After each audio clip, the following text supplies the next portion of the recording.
तमाम को जोहार अलिंग बेंगल पोनत हुगली जिला दुनिया के ब्लॉक कमिटी के ट्राइबल एसोसिएशन में तमाम हेड के कलिंग कमी करना अब को तलारे अडी घड़ी वो जेल या बाबू लोड़ीदा मामा दिनम के उनका परिस्थिति नेल ᱧᱟᱢᱚᱜ ᱠᱟᱱᱟ ᱟᱫᱚ ᱟᱵᱚᱨᱮᱱ ᱡᱟᱦᱟᱸ ᱛᱤᱱᱟᱹᱜ लीडर को जुड़ो मेना बोना अब 10 मिनट कते को रोड दी और नोआ सुदु मी घंटा बो दुरुब को बनाने काना कथा माध्यम ना जहां माने वैल्यू ना कमो sana से तो इन जते हर चंगे न्याव जे मी बार कथा बो दोहय मा रिपोर्ट लिखाते सोशल मीडिया तलाते को चला कना बा होला जहां कथा को इनिंग रकाब ले गया तेहनो उनका चितारे के मिबार कते लोरा होला जहां लेलिदा जे आदिवासी बाबो जुमिद ना मोल कारण kan gi agwa theory wrong theory abo ko mane santal je Adivasi do nungka kana bo abo do mitten leader saman kate lahana jahan konsep kan albo samaj rege tahan kana ita jati do nungka na konsep tege ko lahai na mane abo pahil tahan kana nungka konsep जैसे सिद्धू मुर्मू की tinggoina joko se birsa munda samangena joko Bharat रे जचे आदिवासी ने को गड़ो आदिया और उन्हीं कारण से mitten Santal Pargana बो जीत कर केदा तले ओई जे इनका कॉन्सेप्ट में आदिवासी को आगे कॉन्सेप्ट कहां था आदिवासी के अब वो बढ़ाया वो कॉन्सेप्ट तो सरी के मिटन लीडर को समानता से को लहा लिखा है अब वो जितनो तमी वो जीत कर दाया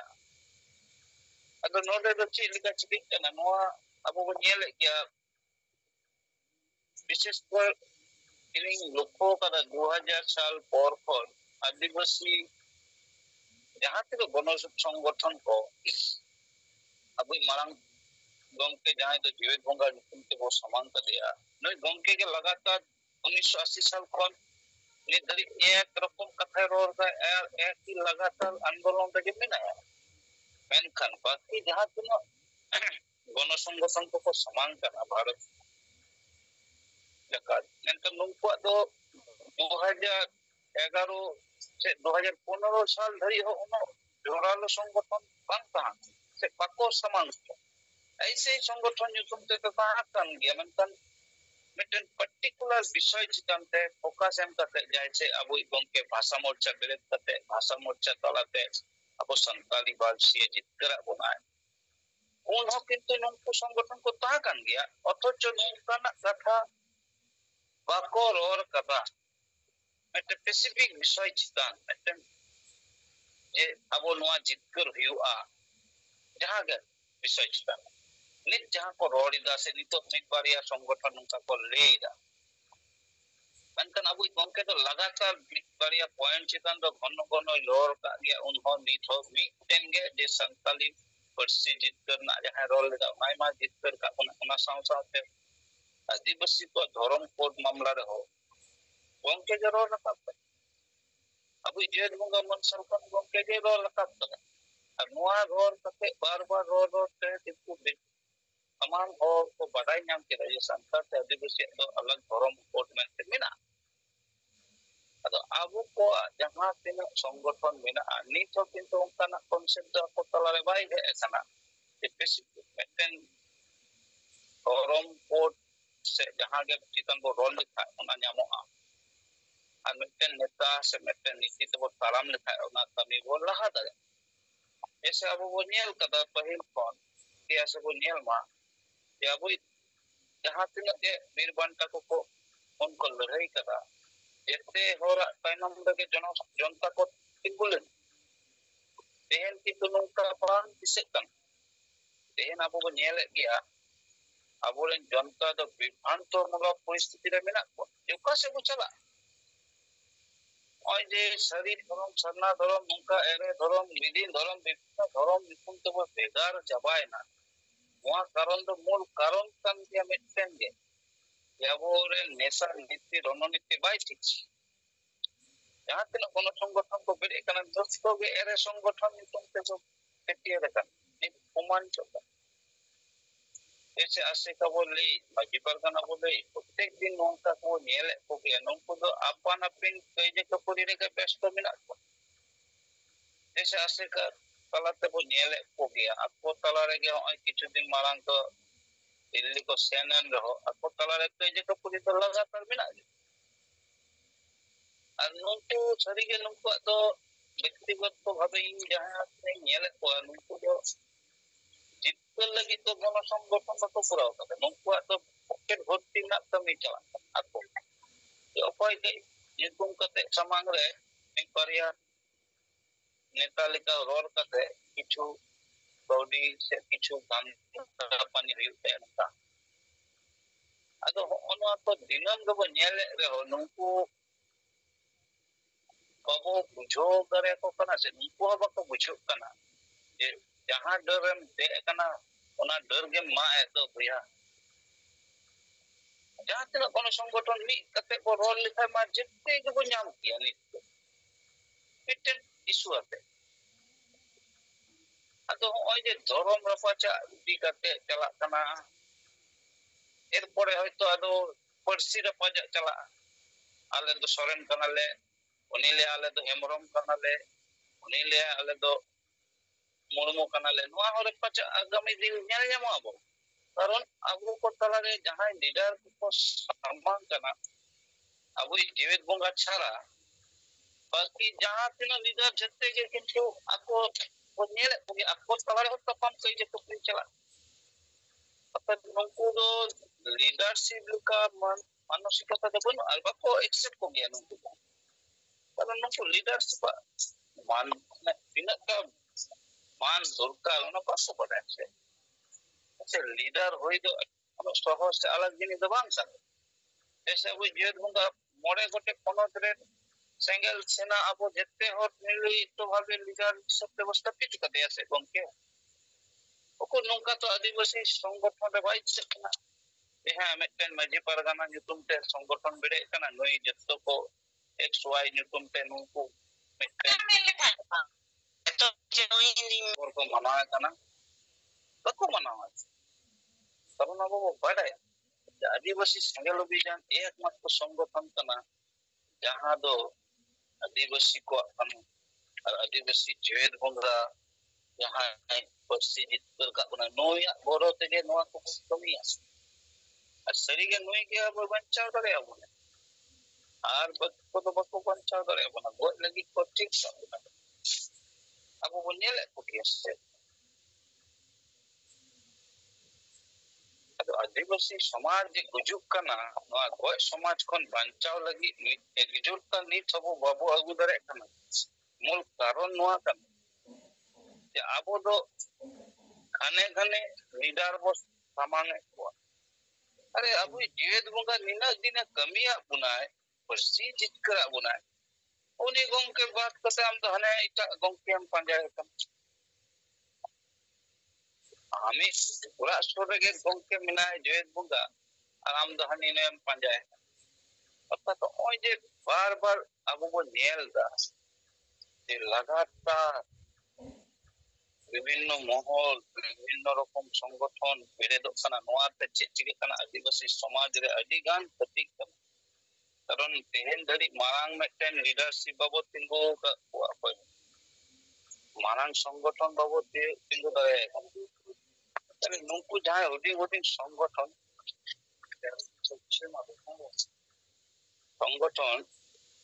जहां ते वो बेरे कदा नुकु तले ची परिस्थिति को बिना दा नवा उधर मा तेहेन अक्तो होए बोलो लिखा अक्तो रे जुमिद बनुआ कारण दो नवा कना मिक को हुडी हुडी संगठन जहां को बेरे कदा ako मतो को ako समाज को तैयारी दा जहां जे रकम दरे कना तो ओना लेका ते तेहेन आदिवासी समाज अबो जे नी तो नवा मिटे नेता मिटे नीति ते बाबो सेनो असीस बो जुमी तो तेहेन धरी तपा धरी ina din bo hatawa tehen abo boleh da abo gongke jahan tinaak ke kami saman ka puna noa kami ke judi bo kami na sari ge tehen adivasi ke bharat re mitram bol jati lika ko saman ko kalau node do adivasi jati kom do bolu ko praya 25 crore minak ko tehen judi adivasi mete dhorom nyutum te 25 crore hor ko jumi to ase tehen abo parliament re ho Vidhan Sabha जेकोनो state रे विधान सभा रे हो प्राय 30 থেকে 40% vote আবরেন প্রতিনিধিত্ব को पूरा আর তেহেন আবো খপয়লিকা বাং তাহা হইবা তেহেন আবো খপয়লিকা মিনা পুনা মূল কারণ হওয়া যে আবরেন এমপি এমএলএ পার্লামেন্ট রে সে বিধানসভা রে আবরেন হর গে বনু को जहां मिना को नुकु तो जतो नकली हर कना abo असली हर बाबो कोल दाए का कोनी कारण abo nyele ko gese जहां के को चलाव कना विधान सभा से लोकसभा abo कथा ने बको ले गया नी तो बको ले abo nyele ko dehen ma abo sama dalam se seri dalam जहां विधिन dalam नितुम से के हुई का मिटन विधान सभा से लोकसभा रे को रोलिया तो अब वो nyele ko nungku ma bako lor gया अब ये जे दूंगा जो कम लोकसभा है कहां करना है उन्हें मा दिनम के रोल किया जे अले नोआ नोआ लगतिया में तेन उकु विधानसभा से लोकसभा रे को रोल इदा नंका कथा को बको रोल कारण उनको तो जिते गुलाम कना को गुलामगिरी दा कोने चलाव करते सरकार रे गुजु आदिवासी भी तो नेल ना समय बन तेन होनाते मानंग बु अखरिंग ना अथच आबोरे एमपी एमएलए जते को जेपी देगा बको रोल पूरा बको रोल mention आदिवासी को बुजुर्ग kan जो बको रोल दचिदा कारण उनको तो जते एरेन तकना को उनको मजी परगना मोहर से आसेका से writer association nungku ek di halat nungku bako roll oi gati chulan ko samanga mi bar kata korora ar ko tanang dehen bakai Jharkhand judi abo kana ida Jharkhand re abo olchiki tolo padawa hiyukana ida onde manot bai nyameda santali parsi raj bhasha likate ida onde abo bhasha bai lahat kana ida abolen nokri chakri bako nyamda abolen gidro ko ona कारण है कना abolen leader जेते जहां बो कोल का को array array leader कना निजेरा pocket भर्ती दा আর abo ko goe puna nyel da bo dinam ko goe puna den wakai Jharkhand kono dile jidi bo nyela onde ma diku ko age raj chala kan onde ma santar ko raj ge bo adivasi mutum te ko सम्मान करो ना एंटन adivasi raj ge bo onde hum ko diku ko leida diku da bo chala kan karon homina itu onde ma abo adivasi se santar in आश्चर्य जे all चिकी को विरोधिता बनना संताल पर करना कुछ गान आरो येलनो जे onde बाको कुसिया kana बाको रोल संताली परिस्थिति बाको रोल सेचे उनको सोशल मीडिया रे nyel ida di hara in video da je nungku jangan ko विरोधिता देवनागरी को कुसिया kana जहां भाषा ते को पढ़ा को किया kan apnara bhasha se apnara lipi reng biroda तो आतो आदिवासी हालात ono परिस्थिति रे मेना'a itu ete leader dukar जहां leader abo bancau abo tin leader saman kan dia menkan abo babo nyel urume kan abo sengel sena dinon bo pocare dia kom besi social media talate de abo ikongkia mi choton to goro ai pese mi chot potio ai pe tapa nyel pe ape mon mane tin manan समाज रे परिवर्तन हिजुग kan tapi ape tin manan per pe nyamida ado hoy je noa परिस्थिति रे मेना kon da abu बुझाव दा मूल कारण है कना उनको मारे बहर रेन हो मारे बिचार रेन हो नुंकु बाको जुमी होचे बना नुंकु दिनम अब जहां वो कमी कना ओना रे को बेघा को सृष्टि आरो चे लिका से अब जुमी नष्ट ओना को कोशिश तेहन अब वो नियले को किया जे आदिवासी सेंगल अभियान nyutum te जहां को कोनो संगठन चला कना अब मनकन अब दो पूरा वो कमी कना पूरा हर मोड़े को कोनो दे वो जुमी ते को मनकन बाकी संगठन उनको तो चिके रखो उनको तो चिलिका ते जुमी रखो तो ओना को कोशिश कर तेहनी आश्चर्य जो गया अटेन डाक्टर लिखन हो सोशल मीडिया पर दोमे हो रहा है अते नेले तहा इंटरव्यू को उनी हो उन गुरुत्व बनते बंगा उनका से संकर कम से रमेश स्कूल निकुमान ने डाक्टर सोशल मीडिया रे प्राय रोड गया चे रोड गया आगे बढ़ाया मेंटन इन दिन उनी रोड ते मेंटन शिक्षामूलक कथा बइयालते उनी रोड किरा शिक्षामूलक से विचारान कथा जहां विचार ते होरा बेस बेस ते भले नी मेंटन आई दो डाक्टर कना शिक्षित होर कना तो मेंटन शिक्षित होर कते जहां को कथा आए सोशल मीडिया रे रोड गया इन अति आश्चर्य के छोड़ गया जैसे होय सरी गया नुंकु जहां धर्म के इदी कते किछु क्षेत्र को चलाव लेना संकल्प दिल्ली रे तो उना इदी कते मी बार कथा रोड रखब ता गया अदो इया कथा कना ए नंकन डाक्टर लिका होर जदी नॉइस निजेरा जातिया उपरुमा विचरते एखोनो ताइनम रे मिनाया बाय बुझो दाय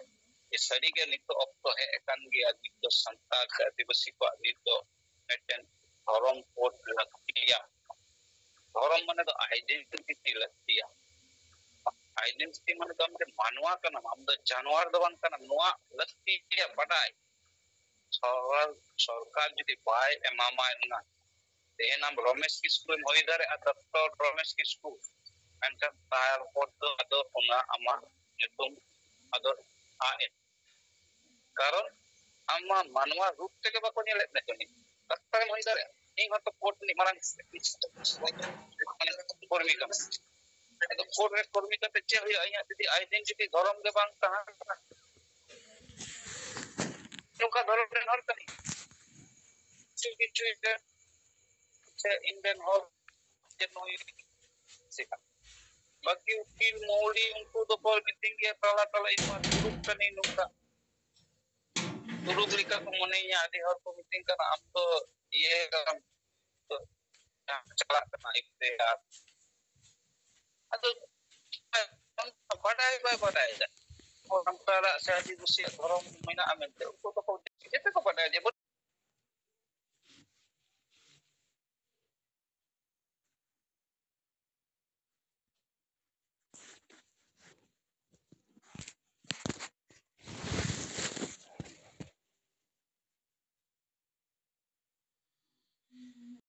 उनके के दारे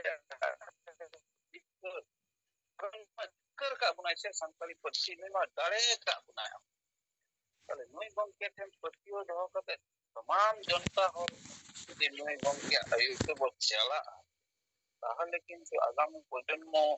सरीगे अब जिक्कर कते बो उदु दारे जे सरीगे पिया अलेले जिक्कर का पिया नुआ पक्षी जैसे जिक्कर भी कनम का जो सासा जिक्कर कते नि तो धर्म को जिक्कर दारे आर जुदे नुको पेरेबास ठगबाज हाय नेता को सम्मान कना नुको आयु के बो चला कान बो ऐसे तो भय कान गया apa को चबा गया नो दो सरी का पता कारण नुको एरे वाला हो तो 300 जिक्कर बको गो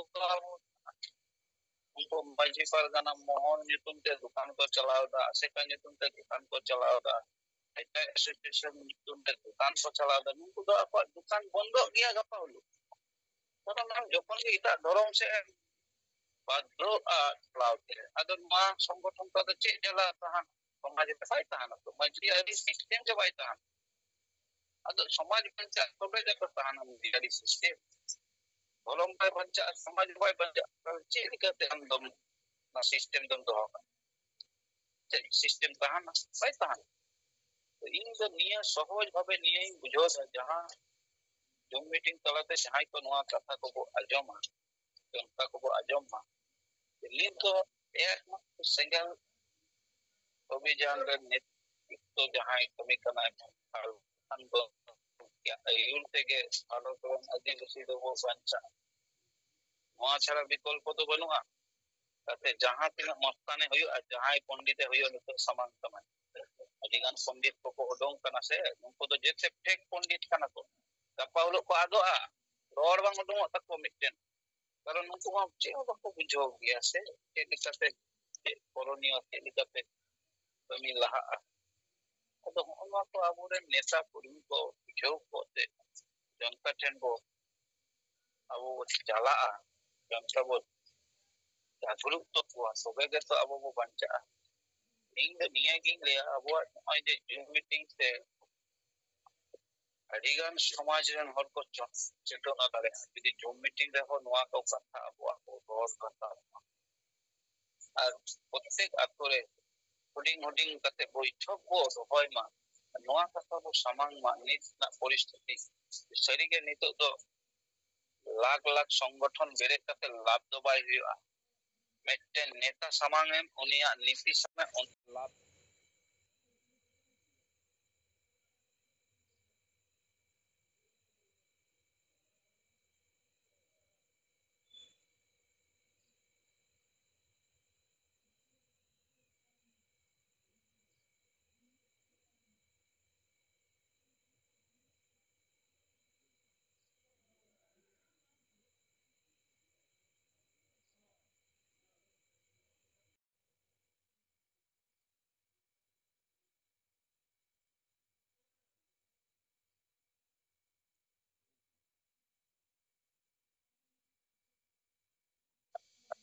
ᱫᱚ ᱩᱱᱠᱩᱣᱟᱜ ᱫᱚ ᱩᱱᱟᱹᱜ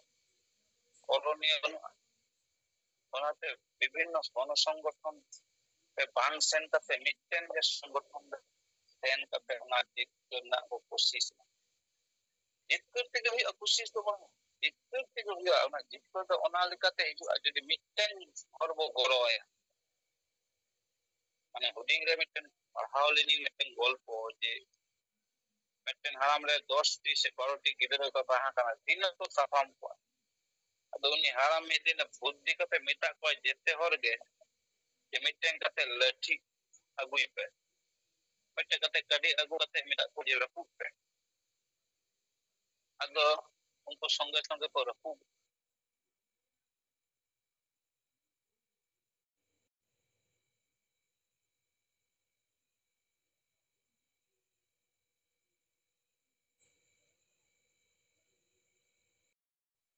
ᱱᱚᱣᱟ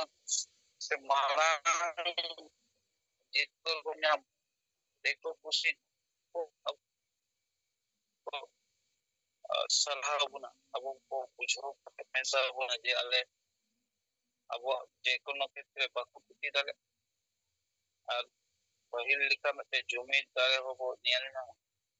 ᱤᱧ ᱫᱚ ᱱᱤᱭᱟᱹᱜᱤᱧ ᱞᱟᱹᱭᱟ, ᱟᱹᱫᱤᱵᱟᱹᱥᱤ ᱥᱮᱸᱜᱮᱞ ᱚᱵᱷᱤᱡᱟᱱ ᱡᱟᱦᱟᱸ ᱠᱟᱹᱢᱤ ᱠᱟᱱ, ᱟᱛᱳ ᱟᱛᱳ ᱯᱩᱨᱟᱹ ᱟᱛᱳ ᱠᱷᱚᱱ ᱢᱤᱫᱴᱮᱱ ᱠᱟᱛᱮ ᱥᱮᱸᱜᱮᱞ ᱥᱮᱱᱟ ᱡᱮᱱᱚ ᱵᱚ ᱵᱮᱨᱮᱫ ᱠᱚᱢᱟ। ᱛᱮᱦᱮᱧ ᱱᱚᱣᱟ ᱠᱚ ᱠᱟᱹᱢᱤ ᱡᱩᱫᱤ ᱵᱚ ᱠᱟᱹᱢᱤᱭᱟ, ᱜᱟᱯᱟ ᱠᱤᱱᱛᱩ ᱟᱹᱫᱤᱵᱟᱹᱥᱤ ᱥᱮᱸᱜᱮᱞ ᱚᱵᱷᱤᱡᱟᱱ ᱪᱷᱟᱲᱟ ᱚᱠᱚᱭ ᱵᱟᱠᱚ ᱫᱟᱲᱮᱭᱟᱜᱼᱟ ᱵᱟᱧᱪᱟᱣ। ᱟᱨ ᱛᱮᱦᱮᱧ ᱟᱹᱫᱤᱵᱟᱹᱥᱤ ᱥᱮᱸᱜᱮᱞ ᱚᱵᱷᱤᱡᱟᱱ ᱡᱟᱦᱟᱸ ᱛᱤᱱᱟᱹᱜ ᱦᱚᱲ ᱢᱮᱱᱟᱜ ᱵᱚᱱᱟ, ᱱᱤᱛ ᱩᱭᱦᱟᱹᱨ ᱢᱟᱵᱚ ᱡᱮ ᱟᱵᱚᱜᱮ ᱥᱚᱢᱟᱡ ᱵᱚ ᱵᱟᱧᱪᱟᱣ ᱫᱟᱲᱮᱭᱟᱜᱼᱟ। ᱩᱱᱠᱩ ᱥᱚᱝᱜᱚᱴᱷᱚᱱ ᱡᱟᱦᱟᱸ ᱠᱚᱠᱚ ᱵᱮᱨᱮᱫ ᱟᱠᱟᱱᱟ, ᱱᱩᱠᱩ ᱫᱚ ᱥᱩᱫᱷᱩ ᱟᱠᱚᱣᱟᱜ ᱯᱮᱴ ᱯᱩᱡᱟᱹ ᱜᱮᱠᱚ ᱫᱟᱲᱮᱭᱟᱜᱼᱟ, ᱵᱟᱹᱠᱤ ᱫᱚ ᱵᱟᱠᱚ ᱫᱟᱲᱮᱭᱟᱜᱼᱟ। ᱚᱱᱟ ᱢᱮᱱᱛᱮ ᱡᱚᱛᱚ ᱦᱚᱲ ᱴᱷᱮᱱ ᱜᱮ ᱤᱧᱟᱹᱜ ᱱᱮᱦᱚᱨ, ᱡᱮ ᱟᱵᱚ ᱵᱚ ᱱᱚᱣᱟ ᱠᱟᱹᱢᱤ ᱟᱨᱚ ᱵᱮᱥ ᱥᱟᱺᱦᱤᱡ ᱵᱚ ᱠᱟᱹᱢᱤ ᱢᱟ, যাতে করে আদিবাসী সেঙ্গেল অভিযান যাহা ᱠᱩᱠᱢᱩ ᱛᱟᱭ ᱢᱟᱲᱟᱝ ᱢᱤᱫᱵᱟᱨ ᱦᱚᱲ ᱜᱚᱝᱠᱮ ᱠᱚ ᱟᱵᱚ ᱛᱟᱞᱟᱛᱮ ᱨᱚᱲ ᱤᱫᱤ ᱛᱟᱵᱚᱱ, ᱠᱟᱨᱚᱱ ᱮᱭᱥᱮ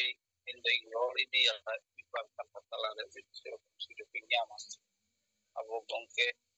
ᱠᱚ ᱡᱟᱦᱟᱸᱭ ᱫᱩᱲᱩᱵ ᱢᱮᱱᱟᱜ ᱯᱮᱭᱟ, ᱢᱤᱫᱵᱟᱨ ᱠᱟᱛᱷᱟ ᱱᱚᱣᱟ ᱡᱩᱢ ᱨᱮ ᱛᱟᱞᱟᱛᱮ ᱫᱚᱦᱚᱭ ᱯᱮ। ᱤᱱᱟᱹᱜ ᱜᱮ ᱢᱮᱱ ᱠᱟᱛᱮ ᱥᱟᱱᱟᱢ ᱠᱚ ᱡᱚᱦᱟᱨ ᱮᱢ ᱠᱟᱛᱮ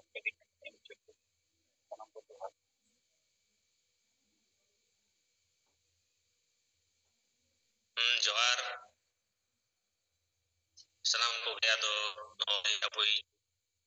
तारक सोरेन गोंके जा पिक्चर रिपोर्ट को अबोई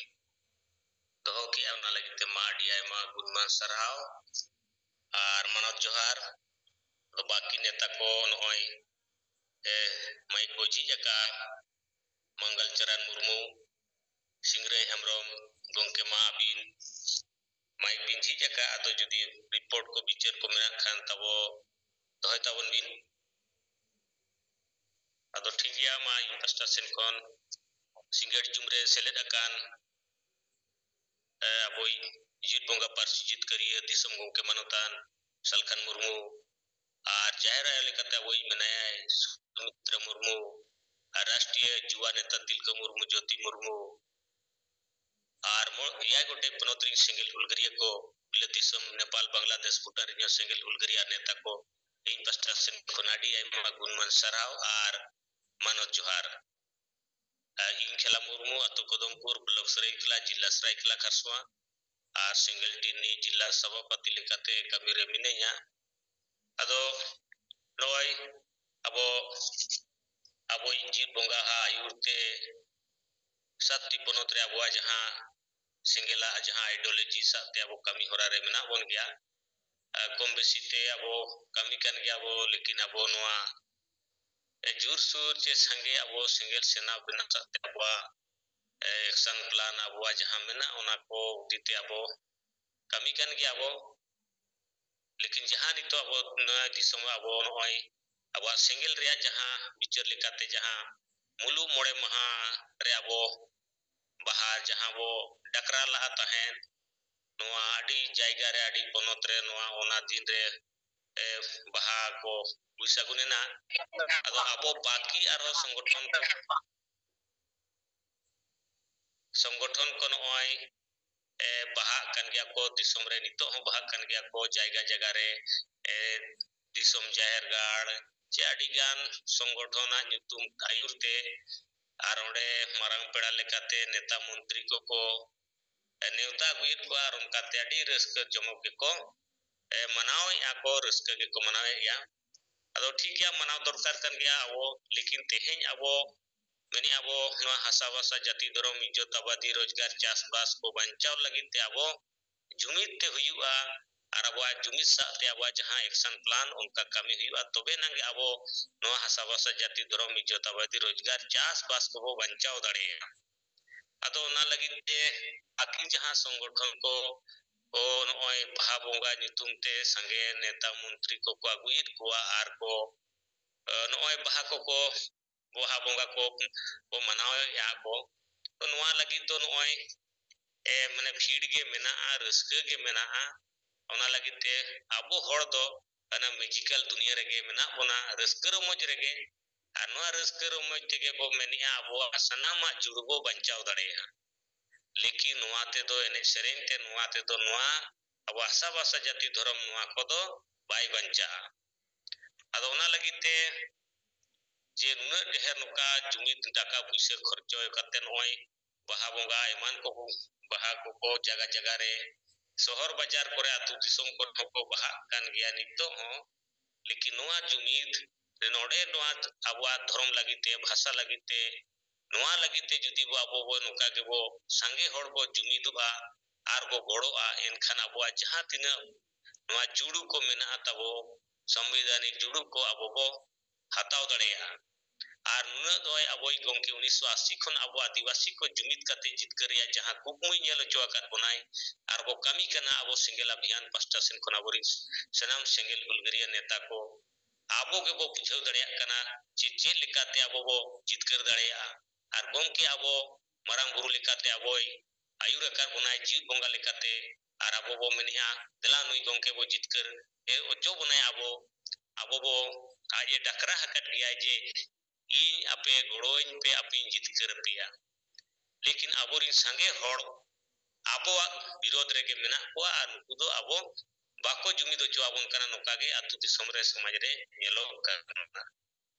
अदो अबो अड़ी दुर्भाग्य गया अबो जहां कमी होरा उन स्पीड ते बाई चला कना बाबो कमी दाड़िया कना नोआ साथे अबो हो ᱤᱧ ᱯᱟᱥᱴᱟ ᱥᱮᱱ ᱠᱷᱚᱱ ᱡᱟᱦᱟᱸ ᱠᱟᱢᱡᱚᱨᱤ ᱡᱮ ᱟᱵᱚ ᱠᱟᱹᱢᱤ ᱫᱟᱲᱮᱭᱟᱜ ᱠᱟᱱᱟ ᱟᱵᱚᱣᱟᱜ ᱛᱚ ᱱᱚᱰᱮ ᱚᱱᱟ ᱠᱚᱛᱮ ᱟᱵᱚ ᱠᱟᱹᱡ ᱵᱚ ᱞᱤᱪᱟᱹᱲ ᱤᱫᱤᱜ ᱠᱟᱱᱟ ᱟᱫᱚ ᱢᱟ ᱜᱚᱢᱠᱮ ᱟᱵᱚ ᱱᱚᱜᱼᱚᱭ ᱡᱤᱣᱤᱫ ᱵᱚᱸᱜᱟ ᱟᱨ ᱥᱟᱶᱛᱮ ᱟᱵᱚᱭ ᱡᱟᱦᱮᱨ ᱞᱮᱠᱟᱛᱮ ᱥᱩᱢᱤᱛᱨᱟ ᱢᱩᱨᱢᱩ ᱱᱩᱠᱤᱱ ᱟᱵᱚ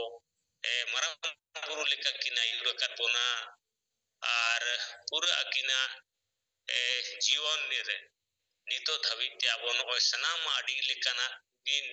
ᱜᱚᱢᱠᱮ ᱟᱹᱭᱩᱨ ᱛᱮ ᱡᱤᱛᱠᱟᱹᱨ ᱟᱠᱟᱫ ᱵᱚᱱᱟ ᱠᱤᱱ ᱛᱚ ᱚᱱᱟ ᱞᱟᱹᱜᱤᱫ ᱛᱮ ᱟᱵᱚ ᱥᱮᱸᱜᱮᱞ ᱟᱵᱷᱭᱟᱨᱤ ᱱᱮᱛᱟ ᱟᱨ ᱠᱟᱨᱡᱠᱟᱨᱛᱟ ᱠᱚ ᱦᱩᱞᱜᱟᱹᱨᱤᱭᱟᱹ ᱠᱚ ᱟᱵᱚᱣᱟᱜ ᱡᱟᱦᱟᱸ ᱠᱟᱹᱢᱤ ᱦᱚᱨᱟ ᱱᱚᱣᱟ ᱟᱨᱚ ᱪᱮᱫ ᱞᱮᱠᱟᱛᱮ ᱵᱟᱲᱦᱟᱜᱼᱟ ᱥᱚᱢᱚᱭ ᱥᱚᱢᱚᱭ ᱟᱵᱚ ᱱᱚᱜᱼᱚᱭ ᱱᱤᱛᱚᱜ ᱡᱟᱦᱟᱸ ᱞᱮᱠᱟ ᱱᱚᱜᱼᱚᱭ ᱟᱵᱚ ᱟᱹᱫᱤᱵᱟᱹᱥᱤ ᱠᱚ ᱵᱷᱟᱨᱚᱛ ᱯᱷᱩᱨᱜᱟᱹᱞ ᱢᱟᱲᱟᱝ ᱠᱷᱚᱱ ᱟᱨ ᱱᱤᱛᱚᱜ ᱫᱷᱟᱹᱵᱤᱡ ᱜᱚᱴᱟ ᱫᱤᱥᱚᱢ ᱨᱮ ᱯᱚᱱᱚᱛ ᱨᱮ ᱟᱵᱚ ᱫᱚᱠᱚ ᱯᱚᱥᱲᱟ ᱪᱟᱵᱟ ᱟᱠᱟᱫ ᱵᱚᱱᱟ ᱜᱚᱡᱮᱫ ᱵᱚᱱᱟ ᱠᱚ ᱞᱟᱜᱟᱭᱮᱫ ᱵᱚᱱᱟ ᱠᱚ ᱚᱛ ᱦᱟᱥᱟ ᱡᱚᱢᱤ ᱡᱟᱭᱜᱟ ᱥᱟᱱᱟᱢᱟᱜ ᱡᱩᱲᱩ ᱠᱚ ᱨᱮᱡᱮᱫ ᱵᱚᱱᱟ ᱠᱚ ᱤᱡᱽᱡᱚᱛ ᱠᱚ ᱮᱱ ᱨᱮᱦᱚᱸ ᱟᱵᱚ ᱟᱹᱫᱤᱵᱟᱹᱥᱤ ᱟᱵᱚ ᱵᱟᱵᱚ ᱡᱩᱢᱤᱫ ᱫᱟᱲᱮᱭᱟᱜ ᱠᱟᱱᱟ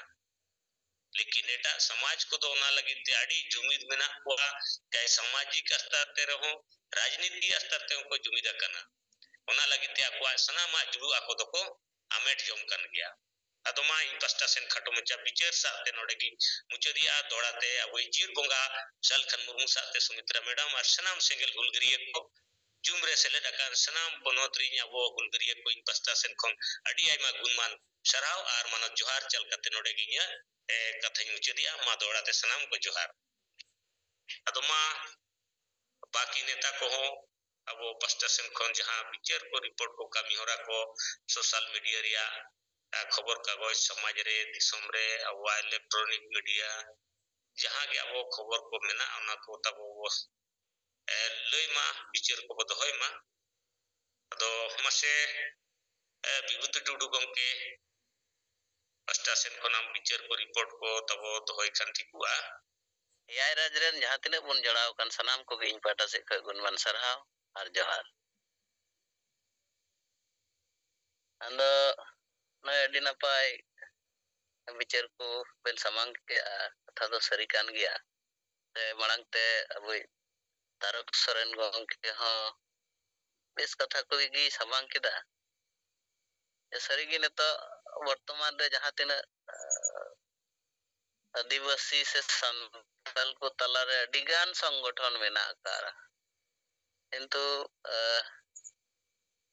सामाजिक चिंताधारा दो नुकु ठेन बनुआ ओकालेका चंग नुकु आको व्यवसा आकारते वा संगठन को बनाव से को चला गन लेका भारत दिसम रे आदिवासी संगेल अभियान की सनाम लेकाना कमी होरा रे शामिल मेनाया समाज बंचाव लेकान कमी होरा रे शामिल कना समाज आरु फेराव लेकाना मिटंग कमी जतखन कठिन से मारांग उतर कमी होरा अबु दिसम गंगे सलखान मुर्मुई सामांग का बुना अब जहां तिना बन दाड़िया कना बन कमी कना चेष्टा रे मेना का बुना उनका की चितर नेलना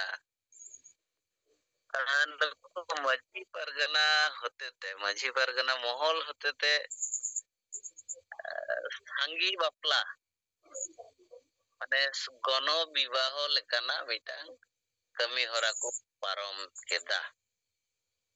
अदो अडी दुख से भावना बुझेबा जे जहां आदिवासी समाज लगित ते अब उनदिन खन कथा बन रोड़ेआ परसे जितकरिया जीवित बोंगा बार बार नवा कथा मेने जे समाज रे अरु फेराव रे अलग मेना जहां लेकाते अबु हम धरती रेन मानवा लेका जते बन लेखा मा no ona lekate neto abu niya marang te bun nyal le ele poschim mongoria mal gajol malda jela ria gajol block re नोंडे हो मिटक नोंडे नि पश्चिम बंग सरकार गी सरकार होते तिगी नोंडे हो मिटक गण विवाह एहब ले उन समय आदिवासी सेगेल अभियान गी नोआ प्रतिवाद ले अबोई मोहन हासदा ओंडे बोन नेल लिदिया जोरदार ᱚᱱᱟ ᱵᱤᱨᱩᱫ ᱨᱮ ᱩᱱᱤ ᱯᱩᱞᱤᱥ ᱠᱚ ᱚᱸᱰᱮ ᱠᱷᱚᱱ ᱠᱚ ᱚᱨ ᱚᱪᱚᱜ ᱤᱫᱤ ᱠᱮᱫᱮᱭᱟ ᱟᱵᱚ ᱱᱚᱣᱟ ᱜᱚᱱᱚ ᱵᱤᱵᱟᱦᱚ ᱞᱮᱠᱟᱱᱟᱜ ᱠᱟᱹᱢᱤ ᱦᱚᱨᱟ ᱠᱷᱚᱱ ᱡᱮ ᱟᱵᱚᱨᱮᱱ ᱦᱚᱲ ᱪᱮᱫ ᱞᱮᱠᱟ ᱨᱮᱵᱚᱱ ᱚᱪᱚᱜ ᱠᱚᱣᱟ ᱱᱚᱣᱟ ᱟᱵᱚ ᱥᱮᱫ ᱠᱷᱚᱱ ᱵᱚᱱ ᱯᱨᱚᱛᱤᱵᱟᱫ ᱞᱮᱜᱼᱟ ᱠᱤᱱᱛᱩ ᱱᱩᱠᱩ ᱟᱹᱰᱤ ᱞᱮᱠᱟᱛᱮ ᱟᱵᱚᱣᱟᱜ ᱫᱩᱨᱱᱟᱢ ᱠᱚ ᱜᱟᱦᱟᱣᱟ ᱡᱮ ᱟᱹᱫᱤᱵᱟᱹᱥᱤ ᱥᱮᱸᱜᱮᱞ ᱚᱵᱷᱤᱡᱟᱱ ᱥᱚᱢᱟᱡᱽ ᱠᱚ ᱵᱟᱹᱲᱤᱡ ᱮᱫᱟ ᱱᱚᱝᱠᱟᱱᱟᱜ ᱠᱟᱛᱷᱟ ᱱᱩᱠᱩ ᱢᱟᱹᱡᱷᱤ ᱯᱟᱨᱜᱟᱱᱟ ᱢᱚᱦᱚᱞ ᱜᱮᱠᱚ ᱞᱟᱹᱭ ᱵᱟᱲᱟᱭᱟ ᱟᱫᱚ ᱵᱚᱨᱛᱚᱢᱟᱱ ᱧᱮᱞᱚᱜ ᱠᱟᱱᱟ ᱡᱟᱦᱟᱸ ᱡᱤᱱᱤᱥ ᱟᱵᱚ ᱥᱚᱢᱟᱡᱽ ᱛᱟᱞᱟᱨᱮ ᱛᱤᱥ ᱦᱚᱸ ᱵᱟᱵᱚᱱ ᱧᱮᱞ ᱟᱠᱟᱜᱼᱟ ᱜᱚᱱᱚ ᱵᱤᱵᱟᱦᱚ ᱞᱮᱠᱟᱱᱟᱜ ᱡᱮ ᱱᱩᱠᱩ ᱦᱤᱱᱫᱩ ᱫᱷᱚᱨᱚᱢ ᱨᱮᱱ ᱦᱚᱲ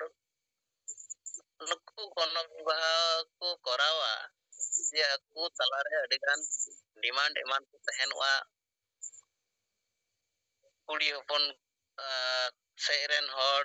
ᱡᱟᱶᱟᱭ ᱥᱮᱫ ᱠᱚ ᱮᱢᱟ ᱠᱚᱛᱮ ᱵᱟᱠᱚ ᱫᱟᱲᱮᱭᱟᱜ ᱛᱮ ᱚᱱᱟ ᱫᱚ ᱜᱚᱱᱚ ᱵᱤᱵᱟᱦᱚ ᱠᱚ ᱠᱚᱨᱟᱣᱟ ᱛᱚ ᱱᱚᱰᱮ ᱫᱚ ᱥᱟᱱᱛᱟᱞ ᱠᱚ ᱢᱩᱫᱽᱨᱮ ᱚᱱᱠᱟᱱ ᱡᱤᱱᱤᱥ ᱵᱟᱹᱱᱩᱜᱼᱟ ᱟᱹᱰᱤ ᱱᱟᱯᱟᱭ ᱥᱤᱥᱴᱮᱢ ᱢᱮᱱᱟᱜᱼᱟ ᱟᱵᱚ ᱡᱟᱦᱟᱸ ᱞᱮᱠᱟ ᱵᱚᱱ ᱪᱟᱞᱟᱜ ᱟᱛᱳ ᱠᱚᱨᱮ ᱜᱚᱲᱚ ᱜᱚᱯᱚᱲᱚ ᱨᱮᱭᱟᱜ ᱢᱤᱫᱴᱟᱝ ᱟᱹᱰᱤ ᱢᱚᱡᱽ ᱥᱤᱥᱴᱮᱢ ᱟᱵᱚ ᱛᱟᱞᱟᱨᱮ ᱢᱮᱱᱟᱜᱼᱟ ᱮᱱᱛᱮ ᱨᱮᱦᱚᱸ ᱜᱚᱱᱚ ᱵᱤᱵᱟᱦᱚ ᱞᱮᱠᱟᱱᱟᱜ ᱞᱟᱹᱠᱛᱤ ᱪᱮᱫᱟᱜ ᱯᱟᱲᱟᱜ ᱠᱟᱱᱟ ᱱᱩᱠᱩ ᱪᱮᱫᱟᱜ ᱚᱱᱠᱟᱱᱟᱜ ᱠᱚ ᱠᱟᱹᱢᱤᱭᱟ ᱡᱟᱦᱟᱸᱭ ᱫᱚᱠᱚ ᱞᱟᱹᱭᱟ ᱡᱮ ᱟᱠᱚ ᱜᱮ ᱵᱟᱝᱢᱟ ᱥᱟᱱᱛᱟᱞ ᱠᱟᱱᱟ ᱠᱚ ᱟᱨ ᱫᱷᱚᱨᱚᱢ ᱨᱮᱭᱟᱜ ᱠᱟᱛᱷᱟ ᱦᱚᱸ ᱚᱱᱟ ᱛᱮᱠᱚ ᱞᱟᱹᱭᱟ ᱥᱟᱹᱨᱤ ᱫᱷᱚᱨᱚᱢ ᱫᱚ ᱥᱟᱱᱛᱟᱞ ᱫᱷᱚᱨᱚᱢ ᱢᱮᱱᱛᱮ ᱟᱯᱮ ᱡᱩᱫᱤ ᱚᱱᱠᱟ ᱯᱮ ᱢᱚᱱᱮᱜ ᱠᱟᱱᱟ ᱮᱱᱠᱷᱟᱱ ᱟᱯᱮ ᱪᱤᱠᱟᱹᱛᱮ ᱱᱩᱠᱩ ᱪᱷᱟᱹᱛᱤᱠ ᱡᱟᱹᱛᱤ ᱠᱚ ᱞᱮᱠᱟ ᱟᱹᱫᱤᱵᱟᱹᱥᱤᱭᱟᱜ ᱥᱚᱢᱟᱡᱽ ᱮᱴᱟᱜ ᱥᱮᱫ ᱰᱷᱟᱠᱟ ᱤᱫᱤ ᱞᱮᱠᱟᱱᱟᱜ ᱠᱟᱹᱢᱤ ᱦᱚᱨᱟ ᱨᱮ ᱟᱯᱮ ᱪᱮᱫᱟᱜ ᱯᱮ ᱥᱮᱞᱮᱫᱚᱜ ᱠᱟᱱᱟ ᱛᱚ ᱱᱚᱣᱟ ᱠᱚᱦᱚᱸ ᱟᱵᱚ ᱥᱮᱫ ᱠᱷᱚᱱ ᱡᱟᱦᱟᱸ ᱛᱤᱱᱟᱹᱜ ᱥᱚᱢᱵᱷᱚᱵᱟ ᱚᱱᱟ ᱦᱚᱸ ᱱᱩᱠᱩ ᱛᱷᱚᱲᱟ ᱨᱚᱲ ᱠᱚ ᱨᱮᱭᱟᱜ ᱫᱚᱨᱠᱟর ᱢᱮᱱᱟᱜᱼᱟ ᱟᱵᱚᱣᱟᱜ ᱡᱟᱦᱟᱸ ᱞᱮᱠᱟ ᱠᱟᱹᱢᱤ ᱦᱚᱨᱟ ᱠᱚ ᱯᱨᱚᱛᱤᱵᱟᱫ ᱵᱟᱲᱟᱭ ᱞᱮᱠᱟ ᱟᱵᱚ ᱦᱚᱸ ᱚᱱᱟ ᱯᱨᱚᱛᱤᱵᱟᱫ ᱞᱟᱹᱠᱛᱤ ᱠᱟᱱᱟ ᱛᱟᱦᱚᱞᱮ ᱠᱷᱟᱱ ᱯᱟᱵᱽᱞᱤᱠ ᱴᱷᱮᱱ ᱵᱤᱪᱟᱹᱨ ᱦᱤᱡᱩᱜᱼᱟ ᱩᱱᱠᱩ ᱛᱟᱞᱟᱨᱮ ᱩᱱᱠᱩ ᱚᱱᱟ ᱠᱚ ᱧᱮᱞ ᱧᱟᱢ ᱫᱟᱲᱮᱭᱟᱜᱼᱟ ᱵᱤᱪᱟᱹᱨ ᱫᱟᱲᱮᱭᱟᱜᱼᱟ ᱠᱚ ᱡᱮ ᱚᱠᱟᱴᱟᱜ ᱥᱚᱴᱷᱤᱠ ᱠᱟᱱᱟ ᱢᱮᱱᱛᱮ ᱚᱠᱚᱭ ᱥᱚᱴᱷᱤᱠ ᱠᱟᱛᱷᱟ ᱠᱚ ᱞᱟᱹᱞᱟᱹᱭ ᱠᱟᱱᱟ ᱟᱹᱫᱤᱵᱟᱹᱥᱤ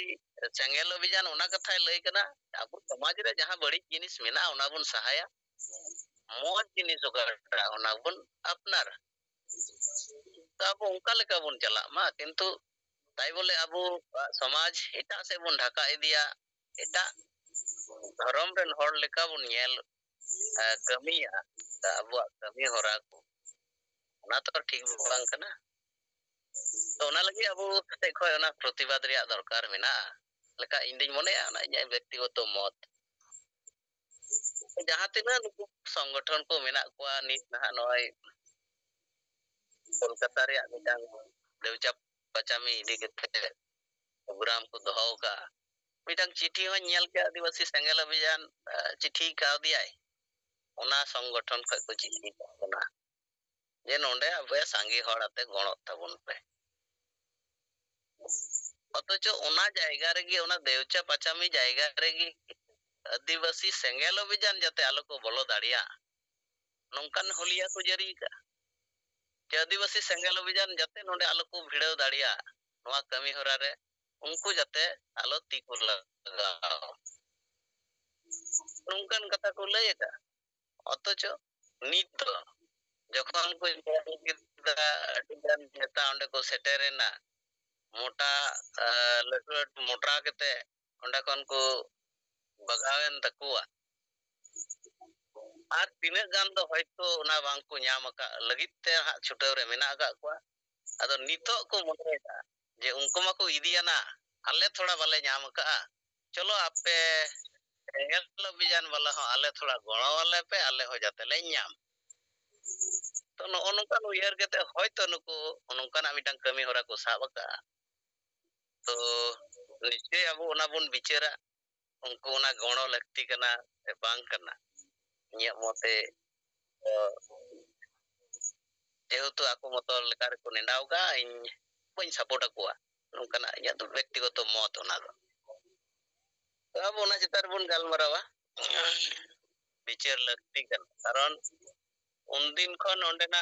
2 বছর gan huyugok kana un সময় khoj ge onde আদিবাসী সেঙ্গেল অভিযান যাতে আলো ko bolo দাঁড়িয়া onkan কর্মসূচি unku talar ko pasnaw ka nuku babun setar juga nuku kata babun anjom ani nuku nah abu ku khoje bona to node ho noa ho hui daria jaku una kusta kusti badaina nyel keda ko ale motote bangle daria da ebar tale okoy hotete noa bun atkaw daria Bharat दिसम रे मिटang संगठन मेना ona do आदिवासी सेंगेल अभियान सालखान मुर्मुआ आयुते चलना kana नुकु Sao गाती लेनखान होयतो नोआ बन रुकाव दाड़िया नुकाना मिटang चिंता नुकुटे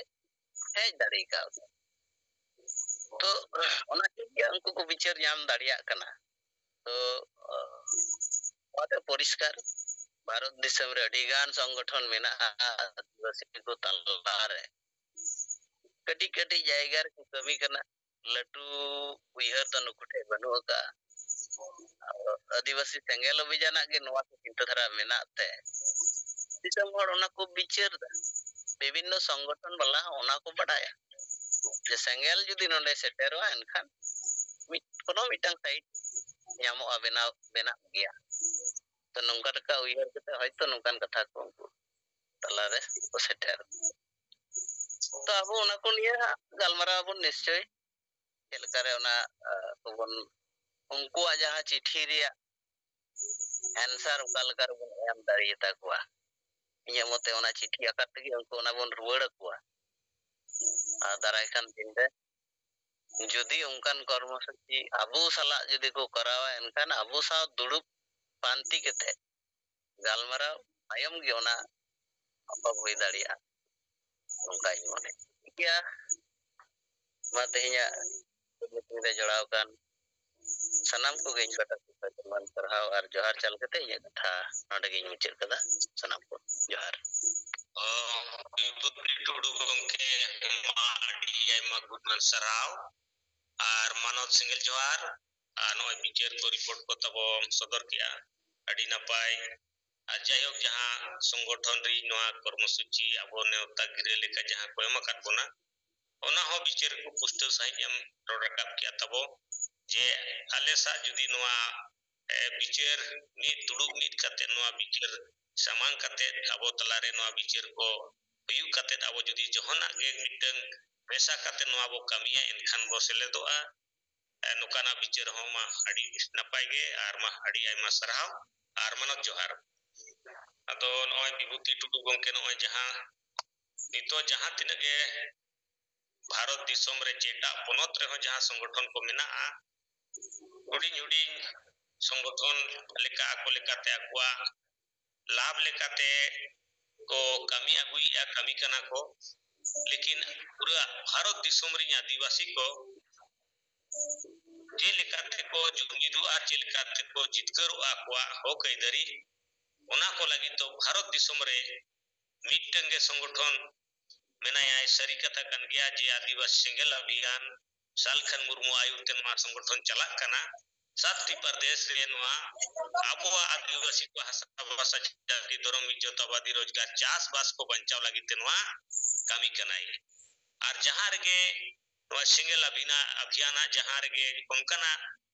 जुदी एटके टोणे चे जहाना गे हुयु कना अबो चेतन रे अबो समाज रे अबोरिंग हड़ को तलारे अबोरिंग हड़ को सा और ओंडे जुदी सेंगेल अभियान रे जांगे दरामे तिंगुएन खान ना तो निश्चय रूप ते ओना बो जितकरेत किया अनाली गोंके आयुते